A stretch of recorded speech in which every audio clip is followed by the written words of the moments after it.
দর্শক এ পর্যায়ে জানিয়ে দিচ্ছে আজকের সংবাদপত্রের গুরুত্বপূর্ণ শিরোনামগুলো।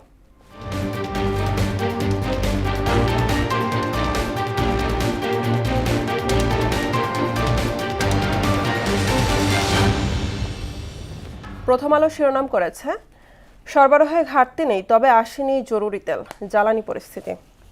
৩৮ জন গ্রেফতার, হামলাকারীদের অনেকে এখনও শনাক্ত হয়নি।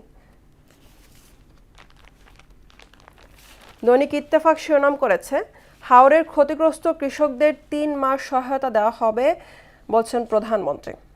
সয়াবিন তেলের দাম বাড়ল লিটারে ৪ টাকা। থই থই পানিতে ডুবছে কৃষকের সোনালী স্বপ্ন। সমকাল শিরোনাম করেছে, আয় ব্যয়ের হিসাব মেলাতে বাজারের তালিকা কাটছাঁট। হামের পর নিউমোনিয়া ও অপুষ্টির শিকার শিশুরা, ডুবে গেল কৃষকের সোনালী স্বপ্ন।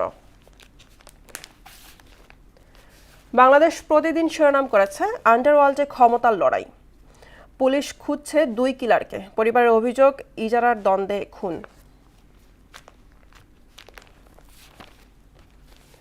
যুগান্তর শিরোনাম করেছে, সংসদে প্রধানমন্ত্রী তারেক রহমান, হাওরের ক্ষতিগ্রস্ত কৃষককে সহযোগিতা দেওয়া হবে।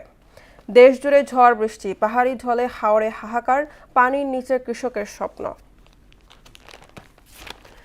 আমার দেশ শিরোনাম করেছে, উত্তপ্ত আন্ডারওয়ার্ল্ড, অস্ত্রের ঝনঝনানি।